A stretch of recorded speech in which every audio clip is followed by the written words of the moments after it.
Assalamualaikum warahmatullahi wabarakatuh. Saya Rifa Mangapul. Di sini saya akan menjelaskan tentang CRUD salah satu tabel master dan CRUD salah satu transaksi. Sebelum itu saya akan menjelaskan dulu tentang rootnya. Di sini saya akan menjelaskan salah satu tabel master, yaitu bagian pelanggan. Yang akan saya jelaskan terlebih dahulu yang di bagian rootnya dulu. Nah, ini untuk rootnya. Bagian pelanggan. Root resource root resource pelanggan. Nah, ini. Kenapa saya di sini pakai resource? Karena pakai resource ini lebih singkat dan standarnya Laravel lah. Lebih rapi aja daripada get dan post. Untungnya juga di sini root ini menggunakan resource tuh semua root CRUD pelanggan atau yang lain-lain kayak pemasok transaksi apa, dia secara otomatis membuat 7 root standar Laravelnya. Nah, 7 ini ada pertama index, create, ketiga store, keempat edit, lalu kelima update, keenam destroy, ketujuh show. Nah, root resource ini menyuruh Laravel membuat satu set root lengkap secara otomatis yang 7 tadi yang saya sebut tadi. Nah, untuk ini pelanggan nih, nama URL utamanya, jadi semua akses pelanggan dimulai dari pelanggan nih. Nah, ini URL-nya nih. Kita ke part jasa dulu. Nah, ini URL-nya. Pelanggan. Lalu bagian pelanggan controller class nih. Ini controller yang menangani semua proses pelanggan. Nah, jadi seperti itu. Ini proses semua kayak edit, tambah data, edit data, hapus data, sama detail data.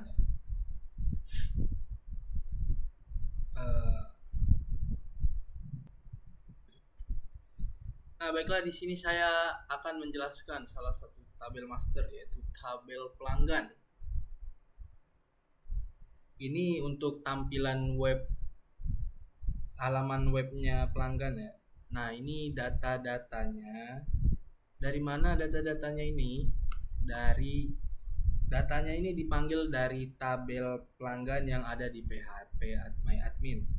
Nah, yang di sini pelanggan. Nah, ini ketika misalnya nih di tabel ini belum ada datanya kan, kayak nama-nama pelanggannya, kita bisa mengisinya secara manual di sini, SQL dan insert. Ada 2 cara, terserah mau yang mana, sama aja hasilnya. Nah, ketika kita misalnya sudah mengisi, maka di sini akan tampil. Nah, bagaimana kok bisa dia tampil di sini dan bagaimana cara memanggilnya? Cara memanggilnya itu menggunakan controller. Nah, controllernya di sini itu menggunakan 7 root standar tadi, yaitu kayak index dan lain-lainnya lah. Nah, yang bagian untuk mengambil datanya itu di public function index. Di sini ya, ini mana nih?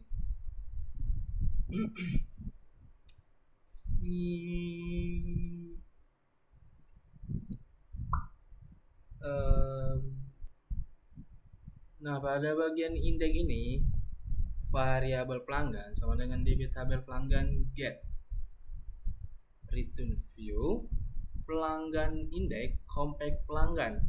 Nah, artinya di sini pada bagian ini controller mengambil seluruh data pelanggan dari database. Kemudian data tersebut dikirim ke view pelanggan index menggunakan fungsi compact ini. Fungsi compact sehingga data dapat ditampilkan pada halaman pelanggan daftar pelanggan. Oh ya, sebelumnya saya sini lupa mencoba dulu ya cara menambah datanya. Ini untuk menambah datanya ya, kita coba masukin nama pelanggan, nomor plat,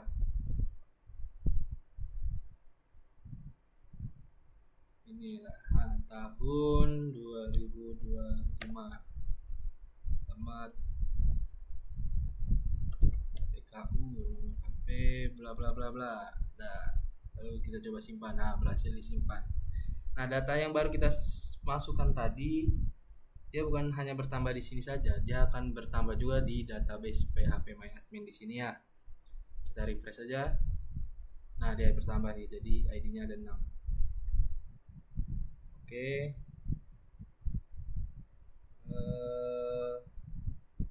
Mana? Lalu ada di sini function create.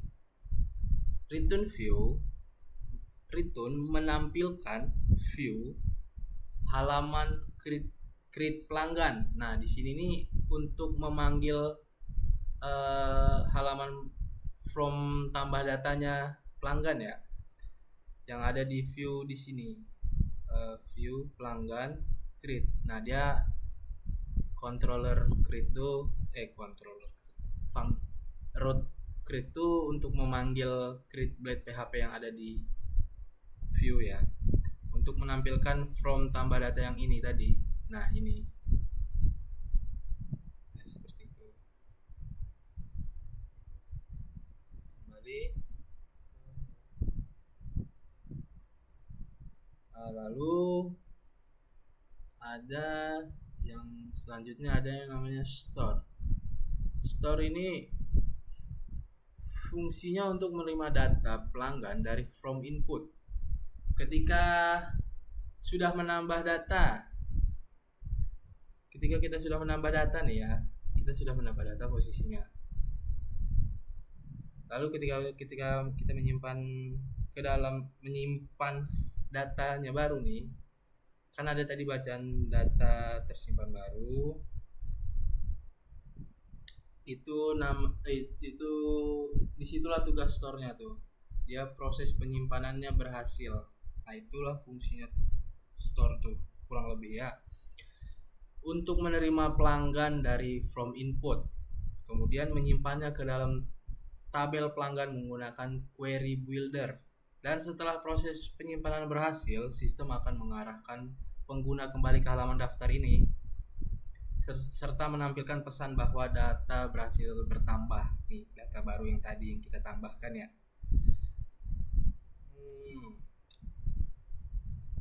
Lalu ini apa namanya?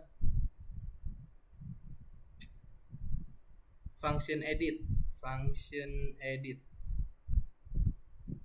Nah, edit ini variabel pelanggan, database tabel pelanggan, where ID, variabel ID freeze. Ini membuat mencari data pelanggan berdasarkan ID dan hanya mengambil satu data saja. Enggak semua data pelanggan yang diambil, cuma satu ID karena dia freeze nih ya.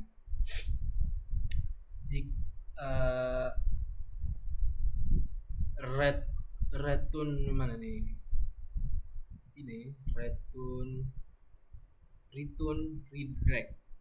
Sistem akan mengarahkan kembali ke halaman daftar halaman pelanggan, kembali ke tampilan indeks. Ini yang ini nih tampilan indeksnya.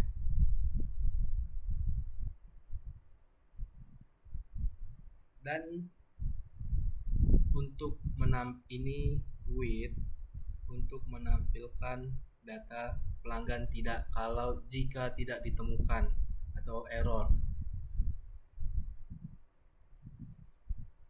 Lalu jika data ditemukan, data Data pelanggan dikirim ke halaman edit untuk ditampilkan ke dalam from, ditampilkan di from.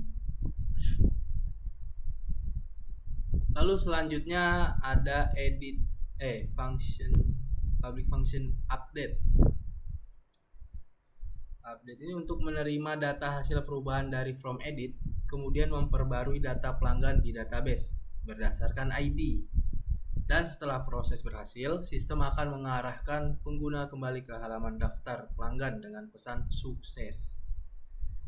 Nah, ketika kita sudah mengeditnya nih ya, kita sudah mengedit misalnya data ini, kita edit, ganti nomor plat ganti, nama pelanggan Andi misal, ganti nama motornya Beat misalnya, tahun 2026, alamat Sudirman, nomor HP 08 bla bla bla bla, ya kan, simpan perubahan. Nah, inilah fungsinya update tadi, berubah dia, merubah. Sorry, baterainya habis.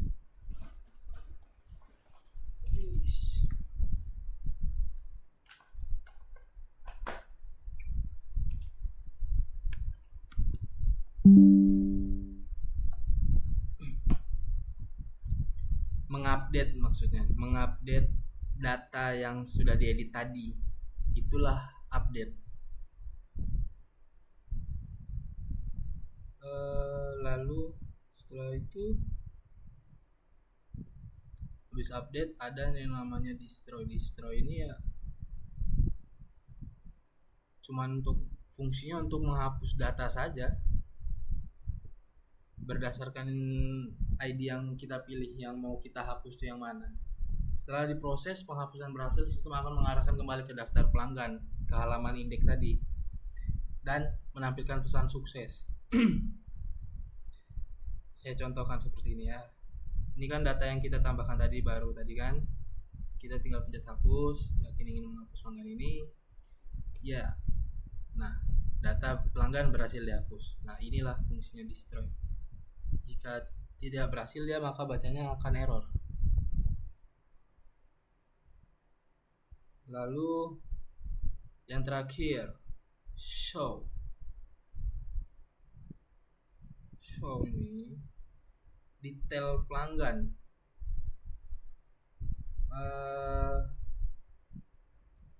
Untuk menampilkan details data, satu data pelanggan berdasarkan ID yang dipilih, kemudian mengirimkan data tersebut ke halaman detail. Apabila tidak ditemukan, sistem akan mengarahkan kembali ke daftar pelanggan dan menampilkan pesan error. Nih, return view root pelanggan index.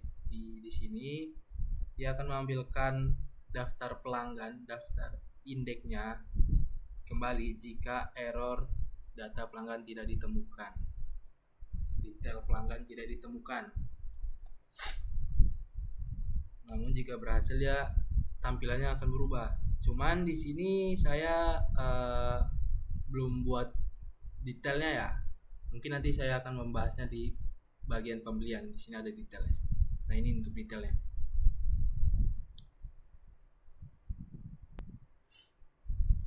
Oke, next. Selanjutnya saya akan menjelaskan salah satu transaksi, yaitu saya di sini akan menjelaskan transaksi pembeliannya ya. Nah, transaksi pembeliannya di sini ada 4 tabel yang kita tampil dari database ya. 4 tabel yang kita panggil. Yang pertama beli, kedua barang dan jasa, pemasok, dan TB mutasi. Nah, bagaimana kita coba dulu pembelian baru apakah bisa bertambah ya. Nah, kembali dulu. Nanti dia barang yang kita beli berkurang, yang dijual bertambah. Yang dijual berkurang, yang dibeli bertambah. Nah, nanti di sini di daftar part dan jasa stok awal akan bertambah. Misalnya di sini kampas gandanya nih kan stok awalnya 15. Nah, pembelian baru.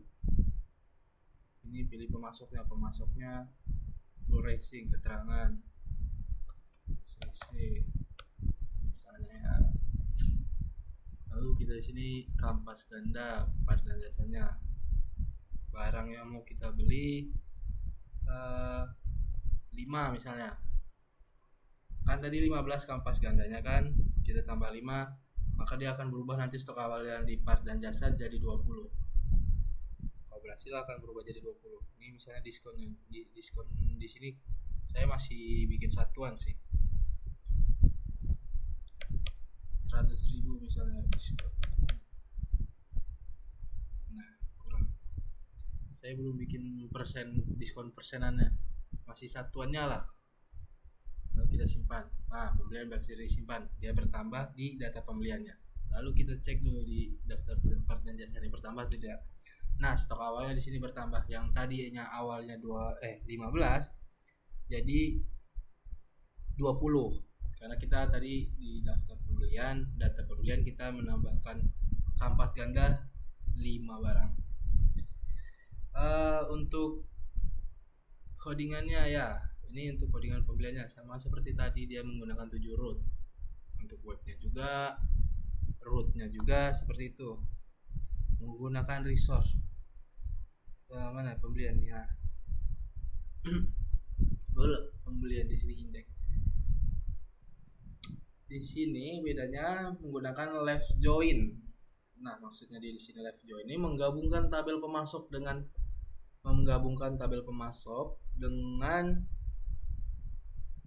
tabel beli. Ini tabel beli berdasarkan ID pemasok. Nah, ini select ini memilih kolom data yang akan ditampilkan. Yang pertama ID beli, nomor bukti, tanggal, keterangan, total ID. Ini alias nama pemasoknya.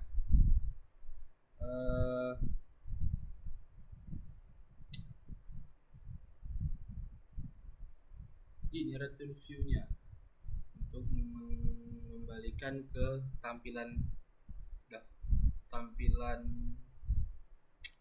data pembeliannya. Lalu di sini juga ada create.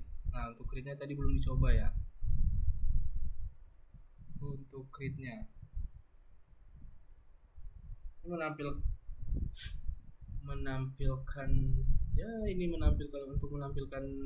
apa namanya, from tambah datanya. Ini untuk from tambah datanya pembelian.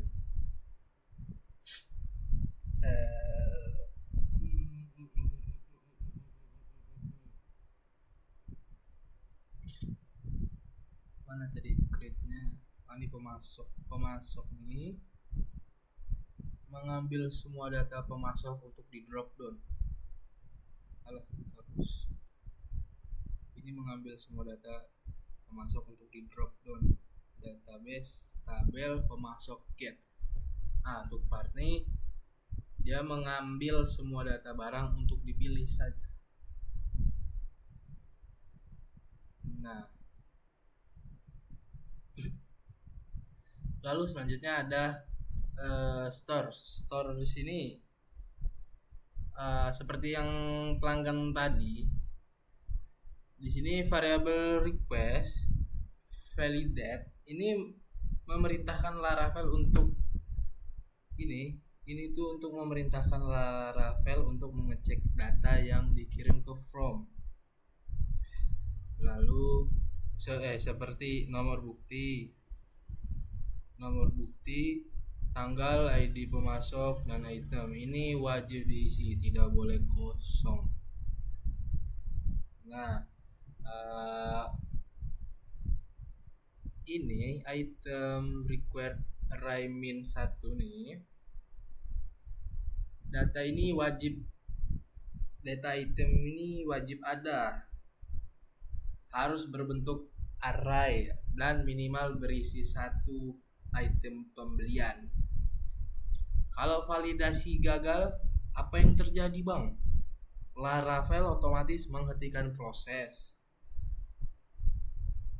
Laravel otomatis menghentikan proses store kembali ke halaman sebelumnya, menampilkan pesan error.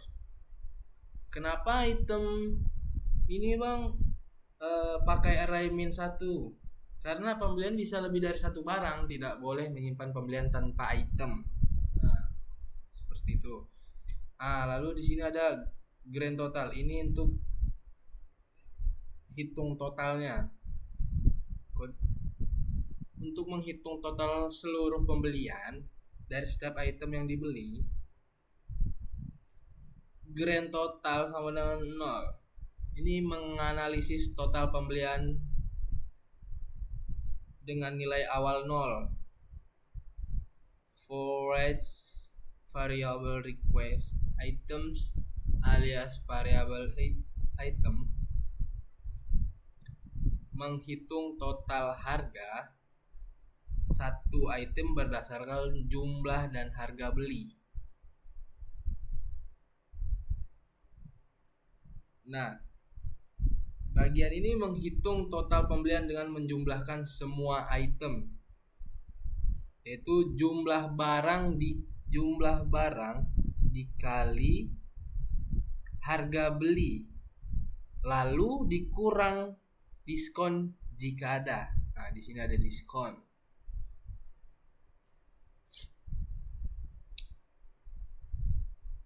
Lalu bagian ini insert beli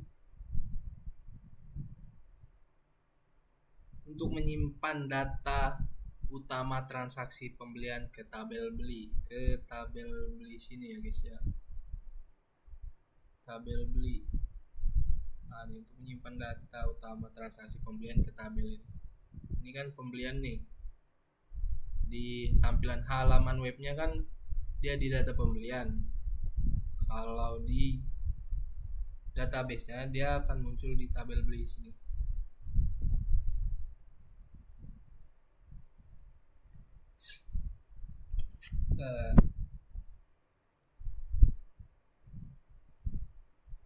Lalu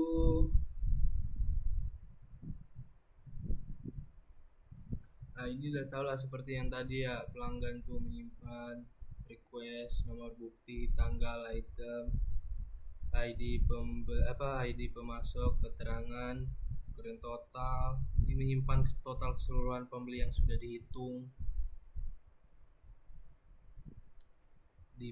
dihitung sebelumnya ya.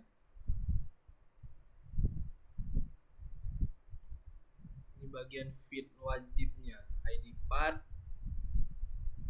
Ini menyimpan ID barang dari item pertama, lalu menyimpan jumlah barang dari item pertama, menyimpan harga beli barang pertama, dan seterusnya gitu ya. Ya, detail stoknya, forest, variable request, item alias item. Ini dia untuk show-nya ya. Untuk show.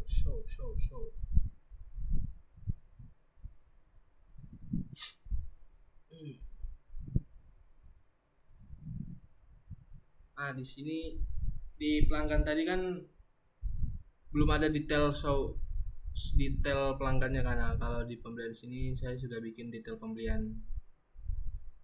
Itu di bagian show ini untuk menampilkan detail transaksi pembeliannya.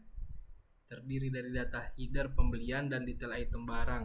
Nah, untuk tampilannya seperti ini ya guys ya. Mana? Ini untuk tampilan detailnya. Tampilan hampir sama sih, kayak tambah pembelian baru. Ini yang kita isi tadi.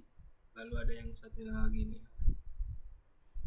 Ya, ini untuk tampilan detail item, detail pembelian.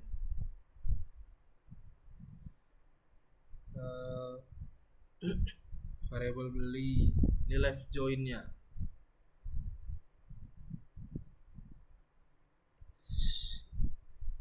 variabel beli, mengakses tabel beli, atau data utama pembelian.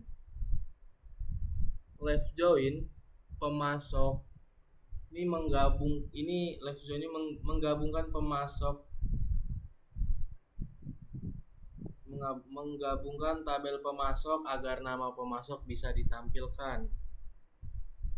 Lalu detailnya, variabel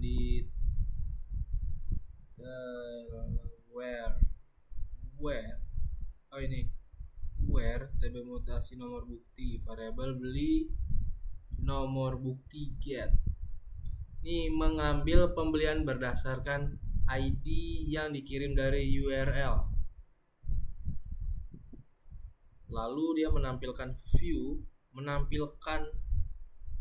ini untuk bagian menampilkan detailnya, detail pembeliannya, compact, beli dan detail. Untuk menampilkan detailnya di view, ini viewnya mana? Ini show. Ini untuk show pembeliannya.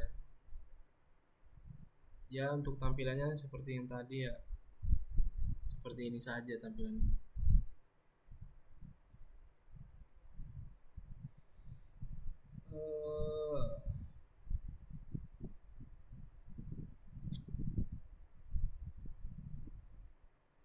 Jadi selanjutnya ada destroy. Destroy ini function untuk menghapus data saja seperti tadi. Nah, untuk menghapus data pembelian saja. Ini yang kita isi tadi di ini. Kita coba hapus. Oke, pembelian berhasil dihapus. Di sini saya tidak menggunakan edit karena pembelian baru, data pembelian ini tidak boleh diedit. Lalu di sininya juga menghilang, terhapus di database-nya juga ya. Dan mungkin sekian saja penjelasan dari saya tentang salah satu CRUD tabel master dan tabel transaksi. Mohon maaf apabila masih banyak kurangnya dalam penjelasan dan tidak mudah dimengerti. Saya mohon maaf yang sebesar-besarnya. Saya Rifa Mangempul pamit undur diri. Wassalamualaikum warahmatullahi wabarakatuh.